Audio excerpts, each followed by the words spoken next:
Selamat pagi pemirsa, bagaimana kabar Anda pagi hari ini? Semoga selalu sehat, selalu bahagia, dan dilancarkan semua urusannya. Terlebih, beberapa waktu lalu Kota Surabaya juga sudah merayakan hari jadinya. Hari jadi Kota Surabaya ke-729, di mana momen tersebut juga dimanfaatkan secara serius oleh pemerintah Kota Surabaya sebagai semangat untuk kembali membangkitkan seluruh pelaku UMKM di Kota Surabaya, terlebih pasca pandemi COVID-19. Selain memanfaatkan momen hari jadi Kota Surabaya ke-729, pemerintah Kota Surabaya juga salah satu langkah lebih seriusnya adalah dengan mengeluarkan sistem elektronik yang namanya adalah pemberdayaan ekonomi lan ketahanan ekonomi nang Surabaya, atau kalau disingkat nih adalah e-Peken. Nah, di sini adalah berkumpulnya seluruh para pelaku UMKM di mana mempertemukan oleh para buyer atau kita yang bisa membelinya. Sistem singkatnya adalah seperti e-commerce. Kita bisa membeli toko kelontong langsung di aplikasi dan dikirimkan ke titik lokasi kita. Pertanyaannya, di tengah badai PHK startup ini seperti apa nantinya sistem aplikasi ini bisa bertahan dan sudah sejauh mana para pelaku UMKM yang tergabung di e-Peken ini dan apa komentar para pembelinya? Kita akan bahas dengan dua narasumber yang sudah menemani saya pagi hari ini. Ada Bapak Wali Kota Surabaya, Cak Eri Cahyadi. Assalamualaikum Cak Eri. Waalaikumsalam Mas. Sehat kabarnya Cak Eri? Alhamdulillah. Alhamdulillah sehat. Dan juga yang baru pertama kali ke studio kami ada Pak Anas Karno, Wakil Ketua Komisi B Bidang Ekonomi DPRD Kota Surabaya. Assalamualaikum Pak Anas. Waalaikumsalam. Sehat? Alhamdulillah. Alhamdulillah. Ini baru pertama kalinya tampil di iNews. Saya mungkin ingin ke Cak Eri terlebih dahulu, Wali Kota Surabaya. Cak Eri, sudah sejauh mana e-Peken ini merangkul para pelaku UMKM di Kota Surabaya? Sudah seberapa banyak yang tergabung? Jadi insya Allah kalau yang tergabung di dalam e-Peken ini ada gabungan ya. Ada yang dari MBR yang kita latih, setelah itu kita masukkan ke e-Peken. Ada yang memang dari UMKM yang bukan dari MBR yang bergabung. Itu total sekitar 1.000 lebih lah. Tapi kalau hari ini yang dari MBR itu ada yang di SWK, toko kelontong, UMKM itu totalnya hampir 600. Hampir 600 orang. Disitulah sebenarnya e-Peken ini filosofinya bagaimana kita menjualkan barang itu tidak hanya secara manual, yang secara otomatis dengan media online ini kan dia bisa menjangkau jarak yang lebih jauh. Betul. Dan itu kita lakukan di tahun 2021. Yang 2021 diawali memang dari ASN. Karena saya memang mewajibkan ASN. Karena apa? ASN ini pemerintah. Pemerintah ini punya kewajiban. Kalau dia itu ngomong UMKM, bicara terkait UMKM, ya buktikan dengan apa? Membeli di UMKM.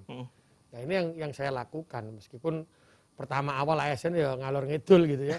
Kenapa harus di sini loh? Ya haruslah. Kalau itu harganya terlalu mahal di UMKM, maka sebenarnya pemerintah harus hadir. Bagaimana harga itu bisa sama. Itulah yang menjadi keseimbangan sebenarnya. Dan di situ alhamdulillah mulai bulan Juli sampai Desember 2021 Pak Anas itu sekitar 4,8 miliar. 4,8 miliar. Yang transaksi di sana. Tapi di tahun 2022 Januari sampai dengan Mei ini sudah 11,4 miliar. Ini sudah 100% lebih, hampir 133% lebih lah. Ini yang bergerak terus. Berarti apa? Karena sekarang namanya e-Peken ini tidak hanya ASN, kita buka untuk siapapun bisa masuk. Dan yang pasti saya ingin betul dengan e-Peken ini sama dengan dari legislatif, bagaimana ekonomi kerakyatan itu berjalan. Itu aja sebenarnya. Oke, Cak Anas, kita berbicara masalah e-Peken. Tadi dikatakan oleh Cak Eri bahwasannya terkait dengan e-Peken ini tidak hanya para pelaku UMKM sebelumnya bergabung, tapi MBR yang dilatih juga masuk. Artinya di sana juga ada para pelaku usaha toko kelontong yang kita bisa katakan secara teknologi tidak terlalu bisa, tidak terlalu canggih. Di mana saat di e-Peken ini kita harus memotretnya seindah mungkin, di-upload, melayani pembelian secara online. Nah, ini menjadi suatu hal yang menguntungkan atau merepotkan sejauh Anda melihat atau berkomunikasi dengan para pelaku UMKM? Ya, mohon izin. Jadi sementara saya kebetulan di Komisi B yang mengenai perekonomian dan keuangan, memang keterkaitan dengan UMKM cukup dekat sekali ya. Artinya memang hal itu seiring dengan berjalannya awal kondisi pandemi COVID, sehingga dari Komisi B juga dari masyarakat cukup gembira dengan adanya program Pak Wali yang inovasi ini dengan adanya e-Peken. Karena pada saat waktu itu kan tidak boleh berbelanja banyak keluar ya. Artinya dengan adanya program e-Peken ini minimal satu mengangkat perekonomian di tingkat toko kelontong dan sehingga daripada masyarakat ini satu tetap bisa eksis untuk mendapatkan perekonomian masing-masing toko tersebut, termasuk UMKM. Yang kedua dari jenengan, artinya kenapa ini merepotkan tidak? Ya memang awal-awal kan prosesnya seperti itu. Tapi lama-kelamaan dari pemerintah kota ini ikut mensosialisasikan, mendampingi dalam program tentang e-pekan tersebut. Mau nggak mau sekarang sudah sampai Pak Wali, sudah omsetnya juga sudah banyak dan sekitar sekarang saya lihat itu 1.700 e-pekan, juga omsetnya disampaikan sudah 12 mat. Nah, ini berarti kan cukup mengembirakan. Artinya tingkat perekonomian Surabaya sudah meningkat juga dan bangkit itu. Oke, memang repot di awal tapi betul. setidaknya kita bisa menuai hasilnya saat produk-produk kita sudah dikenal oleh masyarakat. Pak Wali, ketika kita berbicara masalah e-pekan ini sama halnya dengan e-commerce, yang mana mereka sudah punya tempat di hati masyarakat yang cukup lekat. Nah, bagaimana bisa menarik pembeli, terkhusus warga kota Surabaya atau kota-kota lain, supaya juga mau berbelanja di e-pekan? Jadi gini, Surabaya ini terkenal dengan pertempuran 10 Novembernya. Surabaya ini terkenal dengan rasa gotong royongnya, empatinya, sehingga bisa menewaskan Malabi di kota Surabaya. Berarti apa? Masyarakat yang saya tumbuhkan ketika saya dipercaya menjadi wali kota, itu hanya satu. Bagaimana masyarakat tetap memiliki rasa gotong royong yang tinggi dengan saling menguatkan antar sesamanya, antar tetangga. Boleh Surabaya menjadi kota kelas dunia, boleh Surabaya menjadi kota metropolitan, tapi kekuatan inilah yang harus dibangun. Sehingga apa? Hari ini masyarakat ketika kita turun selalu sampaikan, teman-teman DPRD juga selalu menyampaikan, akhirnya dia belinya ke sana. Ada yang beli di sana, beli. Karena ada yang mengatakan biasanya, toko kelontong itu enggak lengkap. Loh, berarti apa? Saya bilang sama teman-teman, kalau tidak lengkap, maka kehadiran pemerintah itu harus bisa melengkapkan toko yang ada di sana. Bahkan pemerintah buat saya wajib rugi. Contohnya mengeluarkan apapun itu untuk kepentingan umatnya.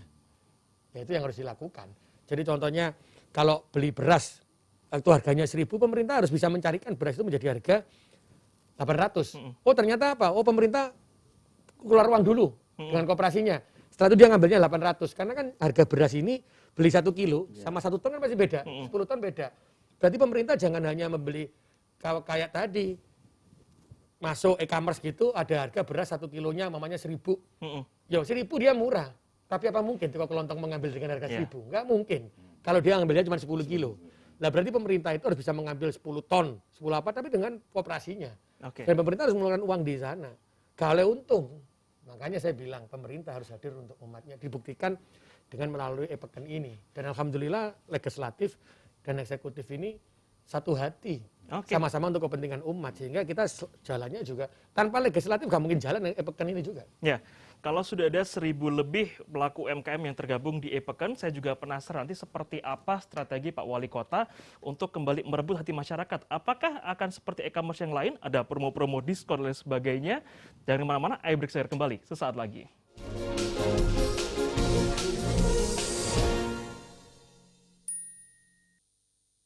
Bank Jatim dengan bangga mempersembahkan J-Connect, branding digital banking yang mengusung tema koneksikan semua kemudahan. Selamat mengakses kemudahan dalam J-Connect, koneksikan semua kemudahan.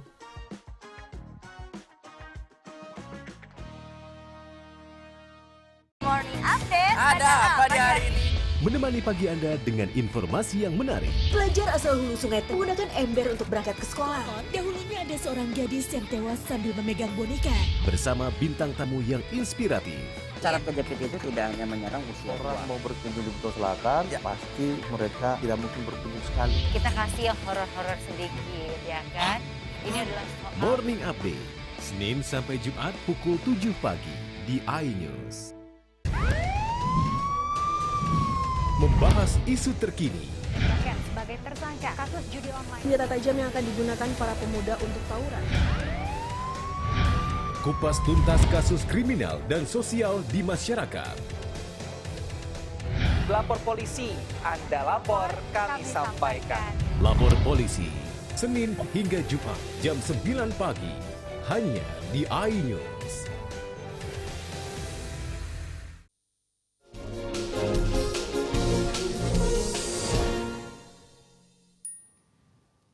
Terima kasih pemirsa, Anda masih bersama kami di iBreak. Saya ingin kembali langsung ke Cak Eri, Wali Kota Surabaya. Cak Eri, kalau kita berbicara masalah strategi promosi untuk mendatangkan para pembeli supaya berbelanja di e-Peken. Kalau kita berbicara masalah e-commerce yang lain, bahkan mereka rela istilahnya bakar uang untuk memberikan gratis ongkir, untuk memberikan potongan harga. Yang itu mungkin masyarakat sebagai pembeli ini kita mikirnya adalah mana yang murah, mana yang ngasih diskon besar, aku belanja di situ. Nah, sejauh mana nanti e-Peken ini bisa merebut posisi tersebut, Cak Eri? Jadi e-Peken ini sudah kerjasama dengan Tokopedia, kerjasama dengan Gojek. Jadi ketika pengiriman pun juga ada diskon-diskon seperti itu, termasuk SBK. Makanan juga sudah jalan.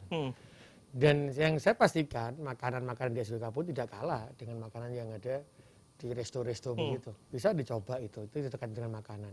Yang kedua, e-Peken ini barangnya juga tidak kalah kelas nih. Kalau mau lihat nih, gelang yang saya pakai ini. Ada gelang ini semuanya dari UMKM. Mau lihat sepatu saya yang saya pakai juga sepatunya UMKM. Apa yang mau saya tunjukkan? Sehingga sebenarnya sepatu-sepatu kita sangat luar biasa. Apa yang kita pakai ini juga produk UMKM juga sangat luar biasa, menunjukkan bahwa kita memakai produk ini semakin pas lah di badan begitu. Terus yang kedua terkait dengan harga juga kita bersaing. Kalau dia itu harga dengan toko modern juga tidak berbeda. Ada yang lebih tinggi tapi ada yang lebih rendah. Tapi hari ini tugasnya Kepala Dinas Koperasi dan Perdagangan memastikan bahwa harga itu tidak boleh lebih tinggi daripada harga toko-toko yang ada. Sehingga mereka bisa bersaing. Terus yang tadi disampaikan bahkan tadi Mas Anas, itu tadi sebenarnya ketika ada tempat yang jelek gitu ya, nggak menarik, itu ada pendampingan sebenarnya. Betul tadi disampaikan Mas Anas. Pendampingan yang dilakukan oleh pemerintah kota, ada CSR yang dilakukan oleh bank-bank yang ada di Surabaya. Bank Mandiri, Bank Jatim, Bank BNI. Ada lagi yang dilakukan oleh pihak swasta seperti Sampurna, itu ditata sampai dia itu pakai QRIS pembayarannya. Jadi inilah yang saya bilang, membangun Surabaya tidak bisa dengan kekuatan pemerintah kota sendiri. Omong kosong ketika Surabaya hebat ini karena wali kotanya, tidak. Tapi Surabaya hebat ini karena seluruh warga kota Surabaya memiliki rasa gotong royong kebersamaan untuk membangun. Mulai dari bawah. Dan itu dibuktikan di Surabaya. Jadi CSR itu dari Sampurna, ada dari Bank Jatim, Bank Mandiri, semua bank lah. Setelah itu ada tempat yang lain yang melakukan CSR pendampingan. Jadi penataan tadi, yang biasanya direnteng, ini mas, dirubah jadi sing apik totoane. Terus pakai QRIS, terus caranya dia. Ini ternyata apa? Dengan sinergi yang kuat, dari semua stakeholder yang ada, maka Surabaya ini menjadi hebat. Dengan cara apa? Ketika kita bisa menghormati orang lain, ketika kita bisa dengan cara gotong royong, maka Surabaya bisa berubah sangat luar biasa. Karena itu dulu yang kita kontraksi minus 4,8 ekonomi kita, inflasinya sekarang sudah menjadi 4,8. Dia tertinggi karena naiknya 8%. Indonesia saja cuma 7. 6, provinsi 7, kita 8. Tapi itu pun saya belum puas, harusnya kita berubah lebih tinggi. Harus bisa lebih tinggi apalagi dari itu. didampingi beliaunya, ini Cak Anas yang memang membidangi Komisi Keuangan yang memang sangat lekat dan dekat dengan para pelaku UMKM.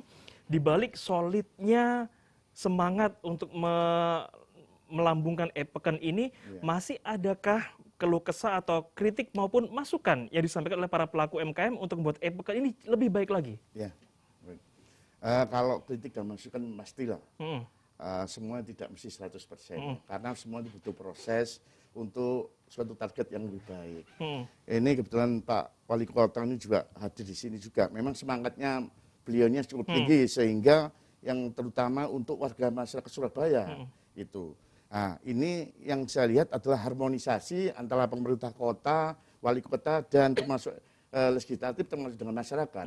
Ini menselaraskan keperluan dan kepentingan bersama agar masyarakat ini bisa maju. Khususnya kota Surabaya termasuk UMKM dan e-Peken ini. Ini adalah target-target yang saya lihat Pak Wali Kota punya semangat di situ. Agar capaian-capaiannya kepentingan masyarakat Surabaya bisa terrealisasi. Itu sih menurutnya. Kalau Pak Wali gelangnya dan sepatunya sudah dari e-Peken atau MKM, Cak Anas sudah pernah belanja di e-Peken? Sudah, ini masker sudah. Ini. Maskernya. Saya ingin tes, jangan sampai wakil ketua belum belanja di e-Peken. Makanya kita harus memberi contoh dan juga masyarakat memberi contoh juga. Bagaimana omset ini bisa naik kalau masyarakat sendiri tidak belanja di UMKM itu sih contohnya. Itu dia. Nah, saya juga penasaran. Tadi saya sempat berusaha berselancar di dunia internet bahwasanya memang e-Peken ini aplikasinya sudah ada di Play Store. Nah, saya sudah berusaha mengunduhnya. Nah, hanya Pak Wali mohon izin, saya sebagai warga juga, sebagai pengguna aplikasi e-Peken, biasanya jika di user interface bagian awal saat kita membuka aplikasinya, kita akan dihadapkan oleh dua pilihan, sudah punya akun atau belum punya akun, artinya registrasi. Nah, sayangnya Pak Wali ketika saya mengunduh aplikasinya, saya buka, hanya ada pilihan sign up saja bagi yang punya akun. Artinya masyarakat atau saya juga bingung lah, kalau saya belum punya akun bagaimana?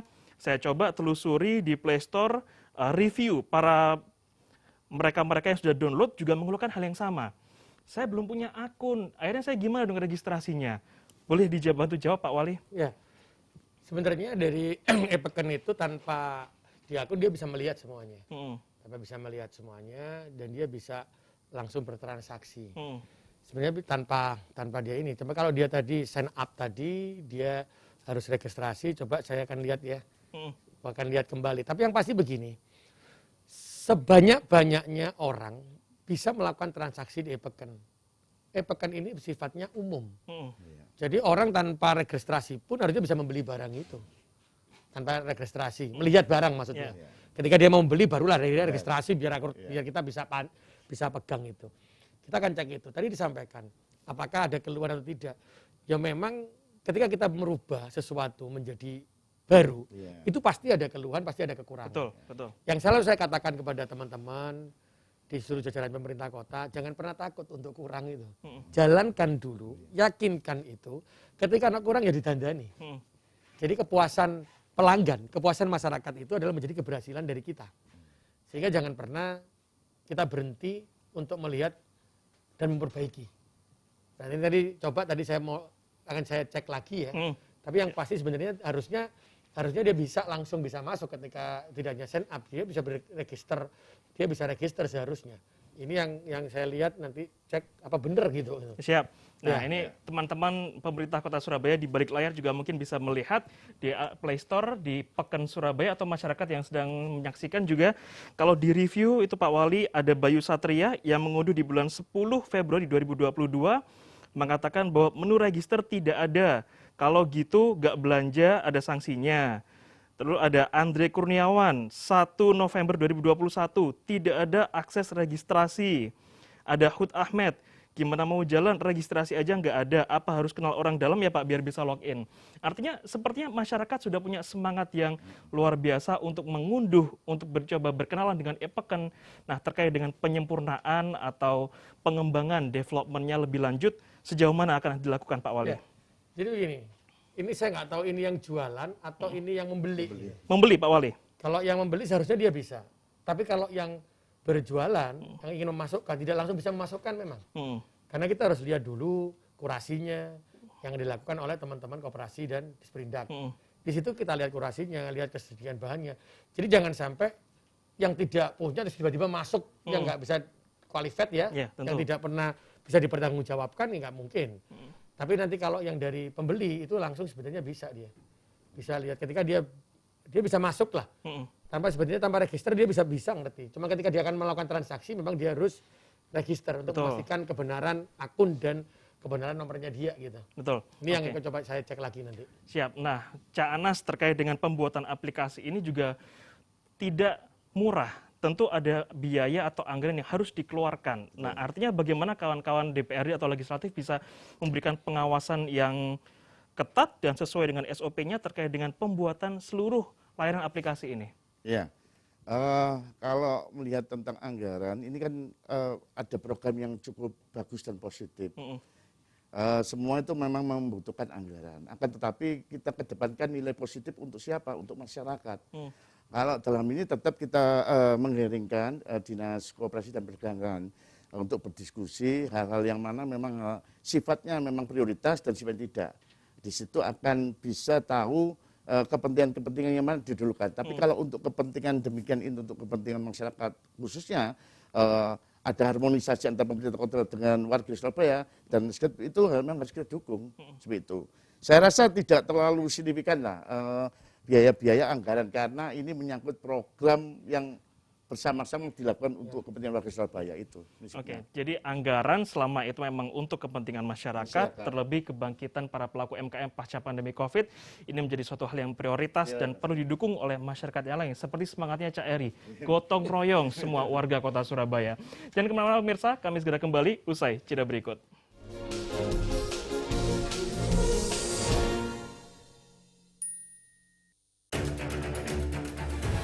X-ray-nya itu terlihat membawa 3 buah botol. Aksi petugas Bea Cukai Indonesia menjaga pagar keamanan agar tetap berdiri tegak.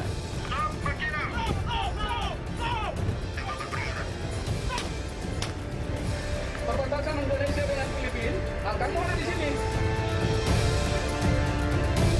Indonesia Border, Senin sampai Rabu pukul 9:30 malam. Hanya di iNews. Hai Julie People. Mereka nggak ada lawannya kalau udah ngomongin gosip. Kalah semuanya. Udah tahu ya. Beda lagi sama yang kemarin-kemarin. Dada ini panas. Mau tahu informasi terupdate para selebriti? Ya cuma di sini. Gue tuh kalau ngomong ada-adanya gitu. Very professional. Sekian menit, sekian detik harus pas. Sesempurna mungkin. Gue pengen julid boleh nggak? Di Intense Reborn, setiap hari pukul 13.30 live hanya di iNews.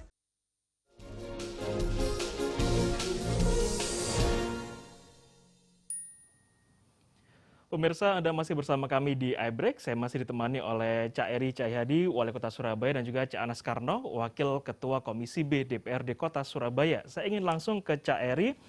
Cak Eri, begitu semua para pelaku UMKM, toko kelontong maupun MBR binaan ini sudah tergabung di layanan e-Peken ini, masyarakat juga sudah semangat untuk berbelanja di e-Peken. Kalau pertanyaan anak milenial sekarang itu, what's next? Artinya next levelnya, goalnya ini tujuannya kemana, Cak Eri? Jadi satu, ketika e-Pekan ini berjalan, maka uang yang berputar adalah di kota Surabaya. Mendapatkan hasil bekerja dari Surabaya, membeli untuk UMKM-nya Surabaya, membantu warga Surabaya, sehingga bergerak uangnya ada di Surabaya. Untuk meningkatkan pendapatan per kapita per keluarga. Yang kedua, ketika sudah e-Pekan ini, maka semua akan melihat produknya ini. Kami itu memastikan bahwa sudah ketika kesesuaian itu, maka sudah ada yang bisa sampai ekspor. Hari ini, beberapa UMKM itu juga sudah menjualnya ke luar negeri loh, melalui e-Pekan ini. Ada memang dia ekspor ke sana. Jadi ada apa? Karena terkenal dulu. Tidak mungkin yang namanya UMKM ini kita ajak bersaing pertama langsung gitu kan, tidak mungkin. Karena itulah yang tadi saya bilang bahwa kita ini mengamankan dulu UMKM melalui e-Pekan kita sampai dia mampu kita lepas. Dan alhamdulillah e-Pekan ini sudah terkonek dengan belanja pengadaan yang diberikan oleh KPP. Sehingga e-Pekan ini seluruh Indonesia sudah bisa ambil di sini. Karena kita punya aplikasi yang connect langsung begini. Tadi tidak dimasukkan ke sini, tapi e-Pekannya masuk menjadi bagian dari belanja pengadaan. Inilah yang menjadi semangat kita bahwa apa yang kita lakukan itu sudah benar-benar bisa merubah untuk menaikkan pasarnya ya, menaikkan jualnya produk-produknya. Disitulah kita juga tertantang terus bagaimana kita terus mendampingi. Tapi tadi disampaikan, apa sih sebenarnya? Kita sudah puas tidak? Karena kekurangan pasti ada. Karena ilmu itu tidak akan pernah berhenti. Dia pasti akan terus berkembang. Karena itulah kita harus menyiapkan dan menyempurnakan terus. Apalagi kalau sudah ngomong IT ya, dia setiap minggu bisa bergerak dia. Betul. Nah itu kita harus update terus. Dan tadi saya nyuwun tolong masukannya juga dari semua teman, semua masyarakat bisa menyampaikan kurang ini. Karena apa? Kesempurnaan bukan milik satu orang. Kesempurnaan itu milik kebersamaan, karena gotong royong tadi lah bisa sempurna. Kalau kita mau bicara terkait sesuatu yang besar, itu karena kebersamaan dulu. Tidak ada berdiri sendiri dia bisa jadi besar. Karena tanpa mendengarkan masukan dari orang lain juga tanpa, itu juga kita tidak mungkin jadi sempurna e-Pekan ini. Jadi semangat kita terus berjalan lah. Siap, kalau Pak Wali tadi menginstruksikan jajarannya atau para ASN untuk berbelanja, menyisihkan uang bulanannya berbelanja di e-Pekan. Apa kabar kawan-kawan di Dewan? Cak Anas, adakah instruksi yang sama demikian untuk menggelorakan berbelanja di e-Pekan? Ya, ini seharusnya sama, semangatnya seharusnya sama, sehingga bersama-sama tidak hanya di e-Pekan, tapi di semua SWK, di semua otot-otot UMKM. Ini juga semangat yang dari ASN juga, seperti ini di luar outlet e-Pekan, di SWK itu juga sudah banyak melakukan pembelajaran dari lurah tempat sampai karyawannya kalau makan siang di SWK. Termasuk macam di situ juga. Artinya supaya memberikan contoh kepada masyarakat bahwa ini loh, di sini terdekat ada SWK, sehingga mendukung juga SWK cepat bisa ramai. Seperti itu. Dan termasuk nanti kawan-kawan di DPR punya semangat yang sama, memberikan contoh masyarakat. Tidak hanya memberikan contoh lisan, tapi harus konkret membeli. Iya. Saya penasaran, kalau Cak Anas biasanya nongkrongnya di SWK mana, Cak Anas? Saya ini seringnya di Semolowaru. Semolowaru. Iya, tapi sering muter Semolowaru, di Klampis itu. Kenapa itu? Kalau saya ada rapat, itu saya ngejak rapat di sana. Oke. Iya, supaya rame. Oke, nah ini pemirsa di rumah yang penasaran dengan Cak Anas bener atau enggak bisa dibuktikan nanti ya. Coba ke SWK Semolowaru, ada apa enggak beliaunya? Tapi enggak tiap hari di sana. Bukan tiap hari, buka stand. Itu deh, kalau tiap hari buka stand. Baik, terakhir Cak Eri, apa yang ingin disampaikan kepada masyarakat, terkhusus warga kota Surabaya, terkait dengan bagaimana kita bisa bersama-sama menggelorakan pelaku UMKM supaya bisa next level lewat e-Peken. Jadi sebelum saya nyampaikan ke masyarakat, tadi saya tagline-nya garis bawahnya adalah sebenarnya PNS bukan menyisihkan untuk belanja ke UMKM, ke e-Peken ini. Tapi memindah belanja. Memindah belanja. Dulu yang di tempat X, sekarang cobalah ke e-Peken. Karena apa? Pemerintah harus memberikan contoh. Katanya ngomong cinta sama masyarakat. Yang pasti ingat, ASN dan semua tenaga kontrak yang ada di pemerintah kota. Hidupnya kita, gaji kita, itu dari pajaknya orang Surabaya. Jadi wajib buat kita sebagai pemerintah yang tinggal pemerintah untuk kembali membelanjakan uang itu untuk membantu warga kita. Pesan saya ke warga Surabaya, ayo kita belanja, kita beli melalui e-Peken ini. Karena Surabaya ini menjadi kota hebat dibangun dengan rasa gotong royongnya. Dicontohkan oleh proklamator bagaimana kita oleh Bung Karno Indonesia bergerak ini melalui gotong royong. Surabaya bisa berubah. Surabaya bisa menjadi hebat ketika kita juga bergerak dengan gotong royong. Lam yaskurinas malam yaskurillah, kalau saya selalu mengatakan. Manusia yang bisa berterima kasih kepada manusia yang lainnya, itu adalah tandanya manusia bisa bersyukur kepada Allah Subhanahu wa taala, Tuhan yang Maha Esa. Berarti apa?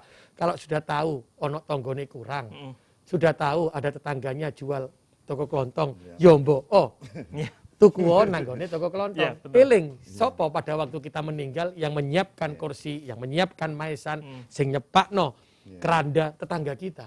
Berarti ayo dibuka empatinya kita, dibuka gotong royong kita. Warga Surabaya, bangun Surabaya dengan rasa gotong royong, dengan rasa kekeluargaan. Karena jenengan adalah pemimpin sejati, jenengan adalah orang-orang hebat untuk membangun sinergi yang kuat, Surabaya menjadi hebat. Siap, kalau pemirsa di rumah sudah berusaha atau mencoba download aplikasi dan masih kesulitan, saya juga sudah temukan cara lain. Anda bisa langsung mengunjungi Google saja, nanti diketik Toko Peken Surabaya. Di situ Anda bisa melakukan registrasi. Saya juga sudah registrasi, saya sudah coba. Seperti apa kemudahannya? Betul kata Pak Wali, pemberian melalui QRIS, kita bisa pilih ambil di toko atau diantar langsung ke alamat sesuai tujuan kita. Tampilannya seperti ini. Sangat ramah user interface-nya dan mudah untuk dioperasikan. Semoga pelaku UMKM juga semakin next level. Warga kota Surabaya bersama-sama membangun e-Peken untuk Surabaya hebat. Terima kasih Cak Eri, Cak Anas. Terima kasih sudah di studio kami. Mas Anas. Dan pemirsa di rumah, saya Oki Risandi juga mengucapkan terima kasih atas kebersamaan Anda hari ini. Sehat selalu dan juga bahagia selalu. Sampai jumpa, selamat melanjutkan aktivitas.